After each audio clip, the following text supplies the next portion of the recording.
Je viens vous partager une discussion que j'ai eue le week-end dernier en Blablacar avec des passagers en Blablacar.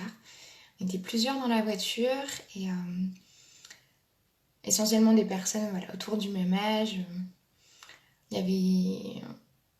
Il y avait un étudiant avec nous et puis deux étudiants justement et puis une personne qui était presque autour de la trentaine, déjà dans la vie active et en même temps en transition professionnelle.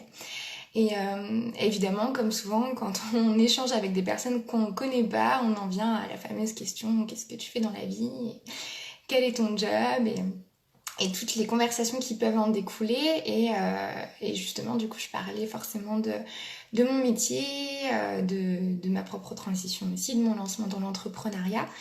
Et c'était chouette de voir ces personnes-là réagir en me disant: «Ah, c'est un beau projet, justement, il n'y a pas assez de personnes qui accompagnent correctement cette période-là, même quand on est plus jeune», parce que du coup, ils me confiaient en fait leur expérience en tant qu'étudiant, en tant que plus jeune aussi, les toutes premières expériences qu'on a, le tout premier rapport qu'on a à l'orientation quand on a des choix, des vœux à faire, que ce soit pour des choix d'études ou des choix de métier, les moments au lycée où ces questions-là apparaissent, et c'est vrai qu'elles apparaissent assez tôt, en tout cas dans le fonctionnement en France de l'orientation et en lien avec l'éducation nationale. Et du coup, en parlant très librement, tout le monde en venait à partager un petit peu sa petite expérience et tout le monde était assez unanime sur cette idée assez négative de l'orientation, cette idée que les conseillères d'orientation, je le dis au féminin parce que c'est un métier quand même qui est très très très féminisé. Je crois d'ailleurs que j'ai jamais rencontré de conseiller d'orientation. L'impact du genre dans les choix d'orientation. On y reviendra peut-être un jour ensemble dans un live ou dans un post. Mais du coup, bonjour Agathe. Il y avait cette idée qu'on ne voyait pas assez les conseillères d'orientation, qu'elles venaient peut-être une ou deux fois dans l'année, que c'était pas suffisant, qu'elles n'y connaissaient rien, j'ai entendu ça aussi, qu'on était un peu laissé à l'abandon quand on était jeune et qu'on avait à définir notre orientation et parfois l'impression qu'on est en train de jouer notre vie autour de cette question-là. Ça, c'est vrai que moi je l'ai pas mal ressenti aussi quand j'étais plus jeune. Et puis cette idée que elle n'était pas assez présente, qu'elle faisait pas assez d'accompagnement, assez de suivi. Alors forcément, moi du coup en tant que professionnelle de l'orientation, même si je ne suis pas conseillère d'orientation et pas dans l'éducation nationale, ça me faisait réagir et du coup ça a éveillé d'autres questionnements, d'autres réflexions aussi. Donc on a vraiment une conversation hyper intéressante. Et justement, je les rejoignais en fait sur certains de leurs propos. Je partageais certaines choses qui pouvaient être évoquées. Et c'est vrai que moi-même, dans ma propre orientation, j'ai pas eu l'impression d'être particulièrement soutenue.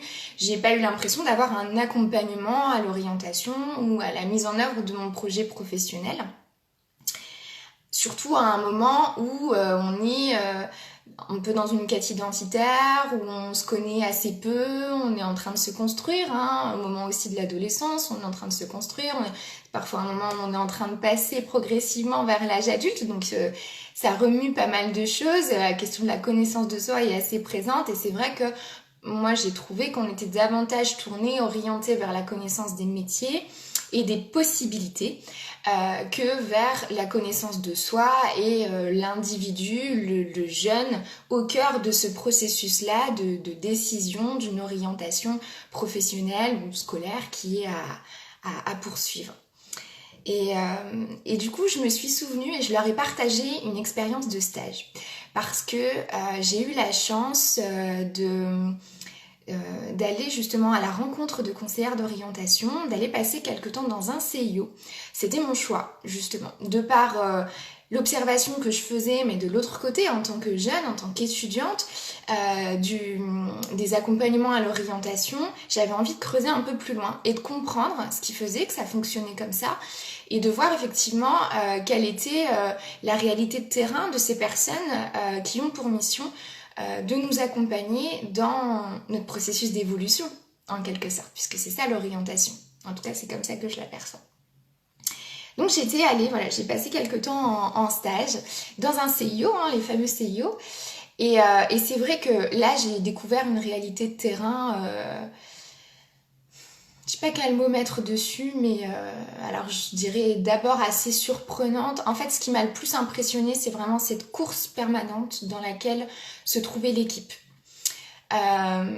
Entre les entretiens au CIO, les entretiens avec les jeunes, les entretiens avec les parents, parfois les deux, les déplacements dans les établissements, puisqu'elles ont à chaque fois plusieurs établissements scolaires dans lesquels elles se rendent, soit pour des permanences, soit pour l'animation de réunions, de temps collectifs, soit pour des réunions avec l'équipe pédagogique, même si je pense que les liens, en tout cas tels que je les ai connus moi il y a quelques années, sont pas hyper développés, ou peut-être pas assez. En tout cas, c'est peut-être une piste là qui serait à approfondir.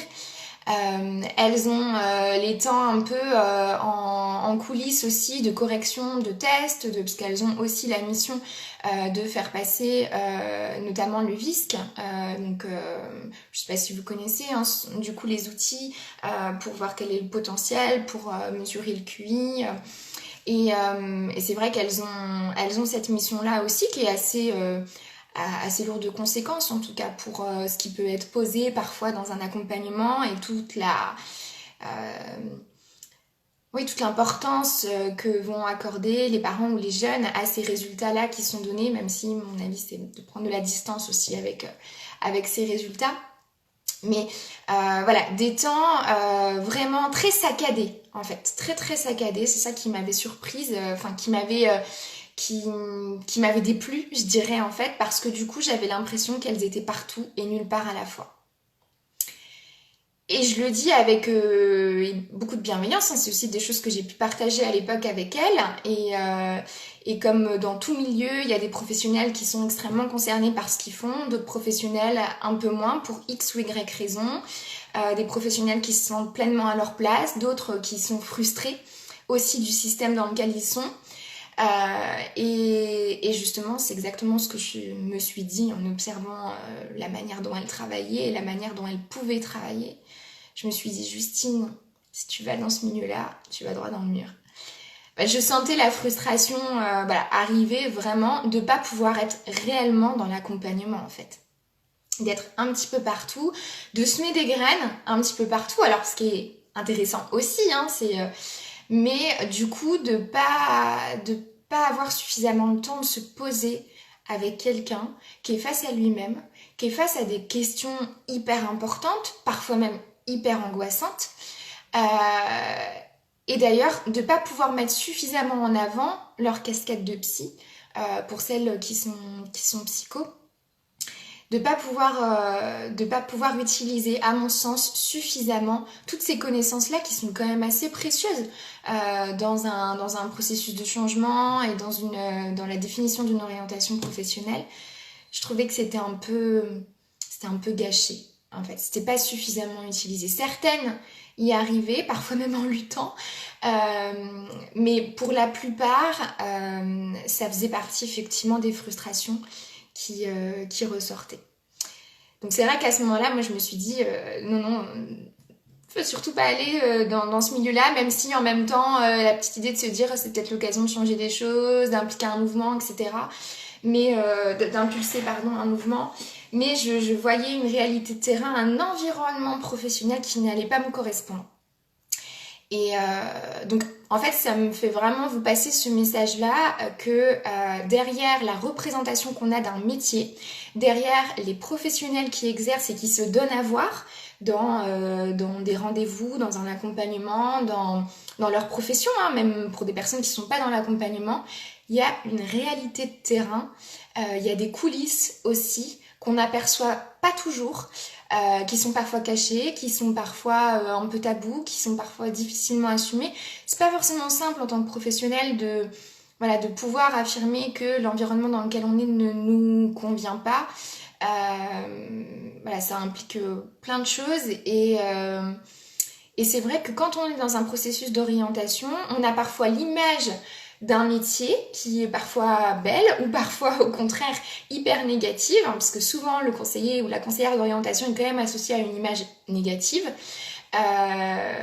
Et puis derrière, il y a une réalité. Et que c'est cette réalité-là qui est à aller explorer, à mon sens, pour justement prendre une décision en toute conscience, en toute connaissance de cause. Et que dans un processus d'orientation, on ne peut pas s'arrêter à cette première image-là qu'on a du métier. Que parfois, voilà, on croit connaître et qui est en décalage avec, avec ce qui se passe vraiment sur le terrain, dans le quotidien de ce métier-là, de cette activité. Donc voilà, c'est peut-être une piste de réflexion pour vous d'ailleurs, si vous êtes en train de réfléchir à une orientation professionnelle et qu'il y a telle ou telle activité qui semble vous attirer, d'aller voir justement ce qui vous attire dans cette activité-là, mais au-delà de ce temps d'introspection, d'avoir aussi la possibilité d'explorer ce qui se passe dans ce métier en étant, pourquoi pas même au contact du coup des professionnels qui l'exercent. C'est vrai que ça, c'est toujours des temps assez précieux. D'ailleurs, c'est comme ça que je suis arrivée en psycho de l'orientation. Je suis en train de me dire. C'est comme ça que je suis arrivée en psycho de l'orientation, quand j'ai fini la licence et que je voulais aller vers... je voulais pas aller en psychoclinique, j'avais plusieurs pistes qui s'offraient à moi, je m'interrogeais sur la spécialité que je voulais vraiment choisir. Et c'est en interrogeant une psycho du travail, à ce moment-là, qui était spécialisée dans l'accompagnement à l'orientation auprès de demandeurs d'emploi. C'est en allant à sa rencontre et en l'interrogeant sur son métier que j'en suis venue à faire le parallèle avec ce que j'aimais moins, l'environnement de travail qui pourrait me convenir, par rapport à la personnalité que j'ai, par rapport à ce qui peut me permettre de me sentir bien, de me sentir à ma place ou pas. Parce que mais c'est rarement tout noir ou tout blanc. Il y a souvent des choses qui viennent se confirmer dans ce type d'entretien-là avec les professionnels et puis des choses qui viennent s'invalider ou qui viennent en tout cas se réajuster une fois qu'on accède à la couleur, du coup, à la vraie couleur du métier. Mais d'ailleurs, la couleur va être différente en fonction du professionnel que vous allez interroger, puisque l'expérience, elle est intime, elle est propre à chacun, en fonction voilà, de qui on est et de la manière dont on s'est construit et de nos aspirations, de nos projets, de l'évolution qu'on souhaite avoir, etc. Il y a tellement de critères du coup qui impactent la couleur qu'on peut donner à un métier, à une pratique professionnelle. Et du coup, c'est vrai qu'en tout cas, pour revenir à mon propos sur la conseillère, la fameuse conseillère d'orientation, et toutes les représentations qui vont autour, c'est vrai qu'il y a des failles importantes. En tout cas, c'est mon avis dans le système aujourd'hui, notamment de l'éducation nationale par rapport à l'orientation. Et je le questionne ici parce que je considère que le premier rapport qu'on a à l'orientation quand on est jeune peut impacter aussi la manière dont on va vivre notre parcours professionnel et la manière dont on va faire nos choix. Coucou Sophie. Donc c'est pour ça que je le pose ici et que parfois d'ailleurs c'est dans ces failles que s'engouffrent certaines personnes qui n'ont aucune expérience dans le domaine de l'orientation professionnelle, aucune connaissance du fonctionnement réel de l'être humain et qui vont en faire une activité, qui vont en faire un business parfois. Alors après, il faut de tout pour faire un monde et je suis pas là pour poser des constats définitifs ou faire des généralités, mais c'est vrai que parfois il peut y avoir cette tendance, du coup, il y a les failles du système et du coup, à côté d'autres activités qui se développent et qui peuvent parfois amener à certains dangers, je trouve, quand on est dans des métiers où l'humain est quand même voilà, au cœur de l'activité et du processus en fait qu'on accompagne.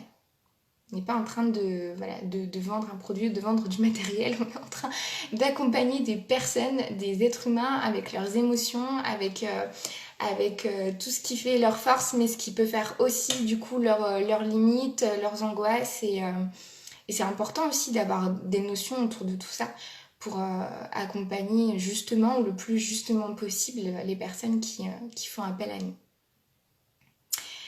Bref, je suis pas là pour faire la révolution de l'orientation, mais quand même, je pense qu'il y a une petite partie de moi dans ce live qui a envie un petit peu, entre guillemets, de dépoussiérer l'orientation telle qu'on peut la connaître parfois, telle qu'on la connaît encore en tant que jeune. Et aujourd'hui, voilà, dans le système actuel. L'orientation parfois par les notes quand on est à l'école, le recrutement par les diplômes ou pour la valeur d'une école, la réputation d'une école quand on est après sur le marché du travail ou dans le monde de l'entreprise. Et je crois qu'il ne s'agit pas tant de regarder les possibilités de quelqu'un que de regarder ses potentialités. Quand on accompagne justement à l'orientation ou quand on est soi-même dans ce processus-là. C'est vraiment la question du potentiel, des idéaux, des rêves, de ce qui est déjà là en nous mais ce qui n'a pas encore pu éclore.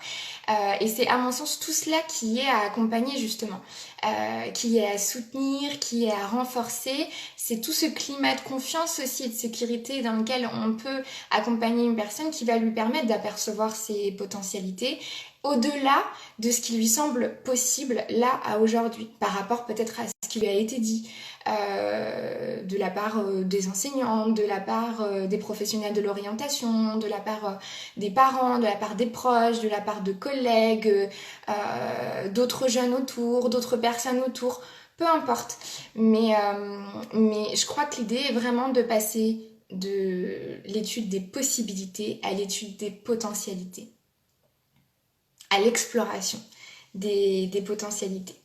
En tout cas, c'est comme ça que je perçois les choses, même si ça n'exclut pas à un moment ou à un autre de se poser sur les possibilités réelles et la faisabilité d'un projet.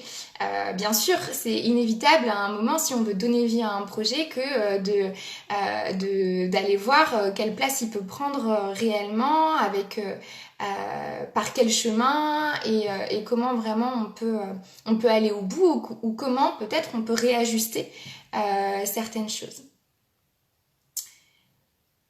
Voilà. Et d'ailleurs, c'est aussi un des effets en accompagnement. On parle en psychologie de l'effet Pygmalion par rapport justement à toute la croyance que l'accompagnant va pouvoir avoir autour envers la personne qui l'accompagne.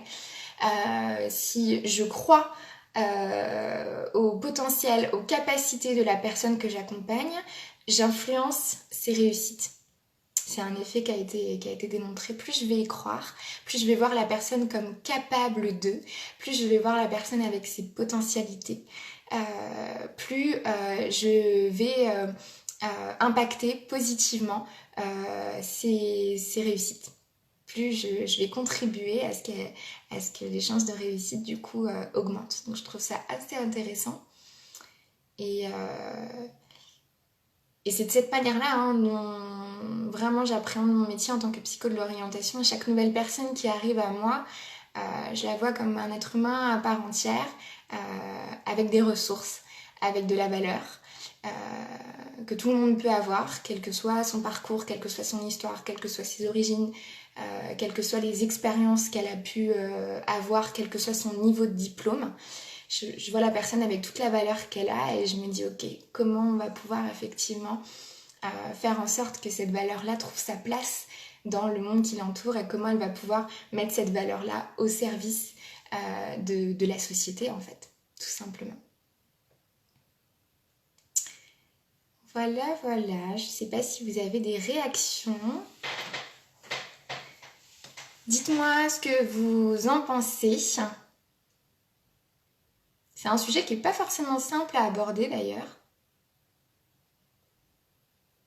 Mais en tout cas, c'était important pour moi de vous partager ce positionnement que j'ai en tant que psycho de l'orientation. Et peut-être d'éveiller des réflexions que vous pourrez avoir personnellement. Voilà, tout part d'une conversation en blablacar. Donc, comme quoi, toute rencontre d'ailleurs peut amener des réflexions et peut faire cheminer nos interrogations, nos questionnements et nous faire avancer vers des réponses, et nous faire construire notre propre avis, nous inviter à nous positionner parfois avec un petit peu plus d'affirmation encore.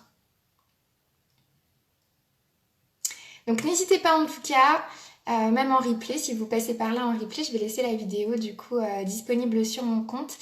N'hésitez pas à partager vos réactions, quelles que soient vos réactions d'ailleurs. N'hésitez pas si vous avez des questions également. Je pourrais prendre le temps d'y répondre en repassant par là un petit peu plus tard.